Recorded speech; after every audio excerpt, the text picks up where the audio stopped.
As a small business owner, you have to be out in these social media streets. But with so many platforms, I'm talking Facebook, Instagram, X, TikTok, LinkedIn, Pinterest, you name it. It can be overwhelming at times to try to keep up with all these different platforms. But the good news is, you don't have to be on every single platform. Trying to master every single platform can be a daunting task, especially if you're trying to juggle a million other things as a small business owner. Now, this often leads to one of two situations. Either you put off social media altogether, missing out on valuable opportunities to grow your business, or you try to do it all by yourself with little to show for it. Trust me, I've been there before. Or you try to do it all, only to find yourself burning out very quickly, and that's something that I have a wealth of experience in. I have tried my best to be on every single platform that I could possibly be on, only to burn myself out. And I'm actually working on a strategy to where I'm only focusing on two platforms, and that's YouTube and LinkedIn specifically. But I'm gonna let you decide which platform works best for you. Now, I mentioned earlier that you have to be out in these streets. So let's head down Facebook Drive real quick. Now, if your target audience includes a broad range of ages and demographics, Facebook is a great choice. You can use features such as Facebook groups and Facebook pages to grow your community on social media. But be aware, Facebook requires engagement and constant updates in order for you to have a strong presence.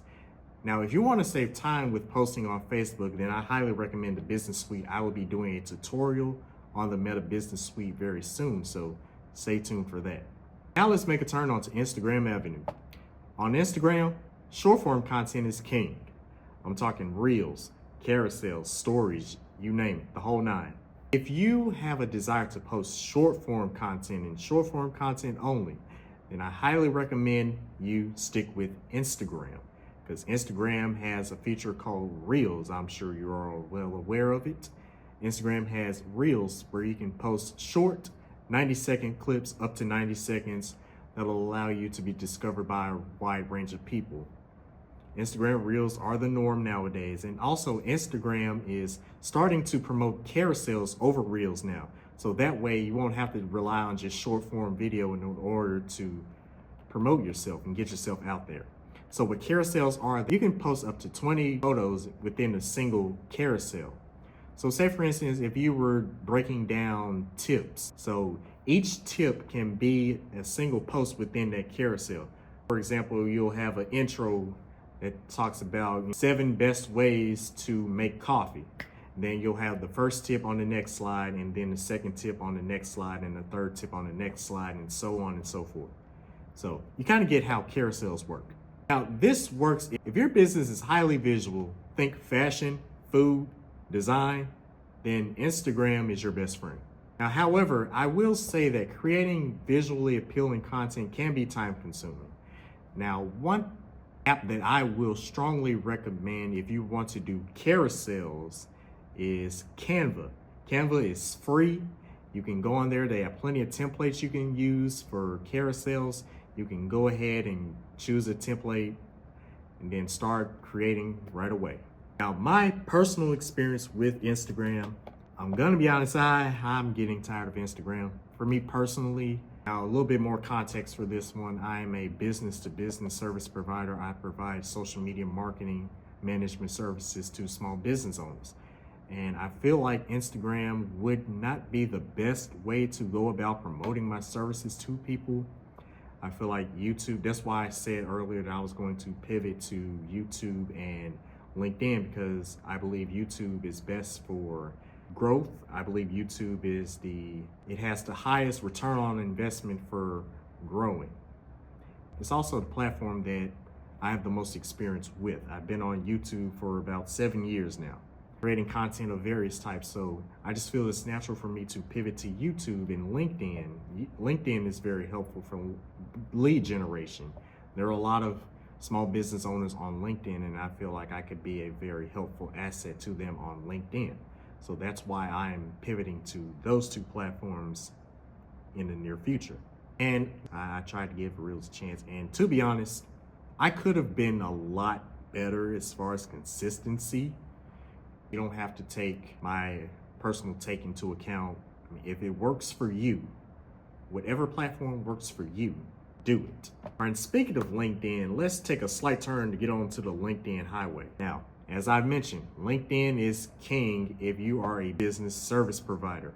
They have tons of professionals. You can network with other professionals, network with other small business owners who have established businesses. LinkedIn is a gold mine. It is the go-to app for thought leadership, articles, and blogs. It is, in my opinion, the best way to connect with like-minded professionals within your niche. If you have expertise that you need to share, then LinkedIn is your best friend. You can post articles on there, you can post blogs on there, you can also add value, comment on other people's posts. Now, I will say that LinkedIn is different way from Instagram. So you may want to offer a more professional tone with your post. LinkedIn is seen as more professional, so take that into account when you're posting. Your wording, your word choice really matters. My personal experience, like I said, I do want to get more into LinkedIn for lead generation purposes. Now let's hop off the LinkedIn highway and take the exit onto TikTok lane. Now, this is for all my Gen Z content creators out there. If you are posting videos, if you have a knack for short form content, then TikTok is your best friend. Now, if you are targeting a younger audience or you want to showcase a more fun or creative side of your business, then you may want to consider TikTok. Also, they do offer carousel type of posts as well. It's very similar to Instagram.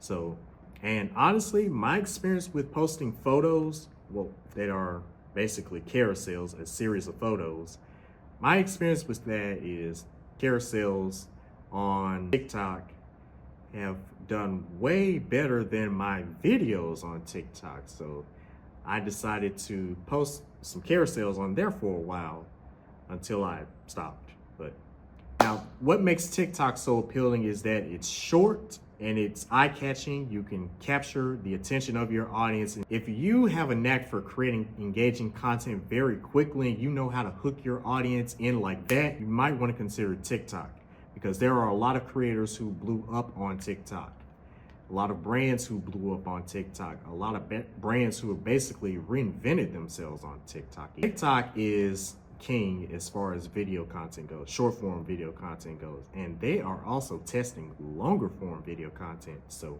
they are trying to compete with YouTube right now. I think TikTok will allow you to post videos up to an hour now. I don't think that people are willing to watch an hour-long video on TikTok, but I could be wrong. I feel like that's more YouTube territory. And speaking of YouTube, we got to turn down YouTube road.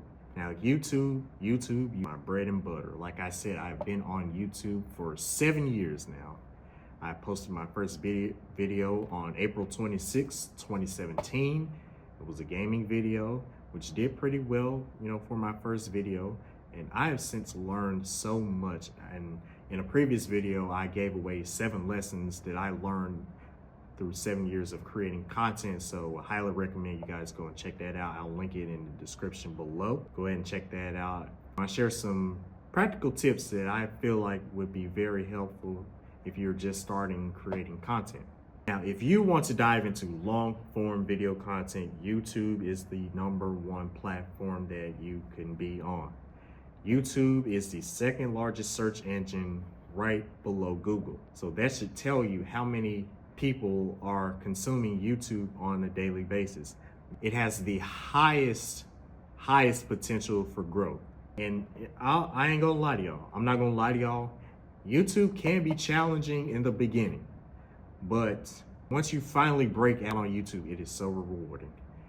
Now, let's talk about shorts for a second. YouTube Shorts started in 2021. Now, they are testing 3-minute YouTube Shorts, which gives you way more time to tell your story.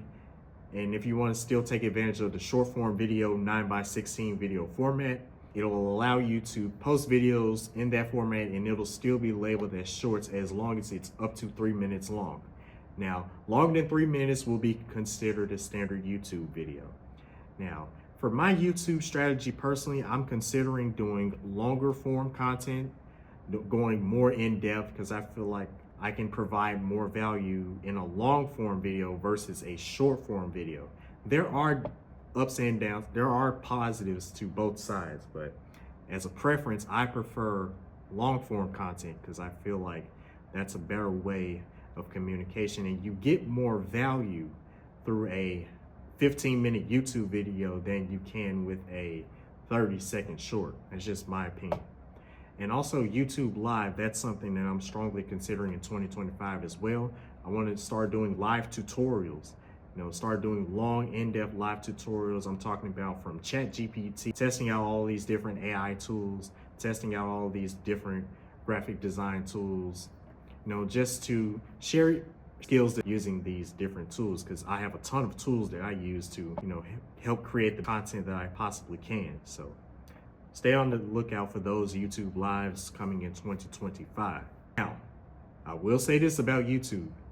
YouTube requires a little bit more effort, and it's going to require a little bit more work. And if you're willing to do the work, you have to invest in your title. Make sure your title and your thumbnail, those are the two biggest things that YouTube is looking for. Make sure your title is visually appealing, and make sure I got that wrong. Make sure your thumbnail is visually appealing, and make sure your title is on point and it's clear, and the viewers can know what to expect from your video based off the title and thumbnail alone.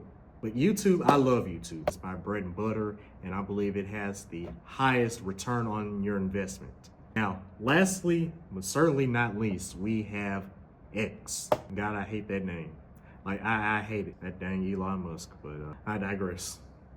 X, formerly known as Twitter, is very ideal for businesses who require real-time updates. And I mean, if you're a great communicator, if you got a lot that you want to get off your chest, but caution, please be careful what you say on these platforms, because it can come back to bite you in the long run. Now, if your business requires quick updates, staying on top of trends, and quick customer interaction, then you may find X very helpful. If you want to stay on top of trends, engage in real-time conversations, then you may find X very helpful. Now, to be honest, I'm not on X. Like, I felt like it was just too toxic for me to be on there. It is a very toxic environment. Now, of course, this is not the case for every single person. I'm only sharing my personal experience with X. I had to get off of X, deleted my whole X account because I just got very, very sick of it. Felt like it was too time consuming, and it was just too much, like the discourse. And I think that was just because I was involved in certain communities, like for example, the wrestling community. I'm not trying to bash anyone who's part of the wrestling community, but it can be very toxic at times. And I felt like I had to get off of there because it was starting to become way too much. Now, but if you find X very helpful, if you feel like it would be an asset to growing for your business, then by all means, go for it. All right, so we talked about all those different platforms. So which one do you choose? Think about what your business goals are, and think about who your audience is and who you're trying to serve. Think about what they like, what types of content do they prefer. It's all about knowing your audience and knowing what your business is about. Think about your audience, think about the type of business that you have, and how much time that you are willing to dedicate to social media. Now, honestly, if you're just starting out, I would recommend that you pick one or two platforms, just to start out. Don't try to overwhelm yourself, especially if you're only one person, if you don't have a team, if you're just doing this by yourself. Don't try to shoot for every single platform. Just master one or two. Don't be like me, who tried to spread myself too thin by being on every single platform. Focus on one or two, and then once you have a team of people, which is something that I'm still working towards, if you have a team of people, then by all means go for as much platforms as possible. Remember, it's better to be consistent on a few platforms than be scattered across every single platform. Now, I want you to leave me a comment. What platform are you considering for your business? Now, if you like this video, make sure you hit that subscribe button because I got plenty of more content coming your way. If you want to learn more about how to be a content creator, click this video where I talk about 7 lessons that I've learned as a content creator that will help you along your journey. That's all from me. If no one else told you, you matter and you were put on this earth to do great things.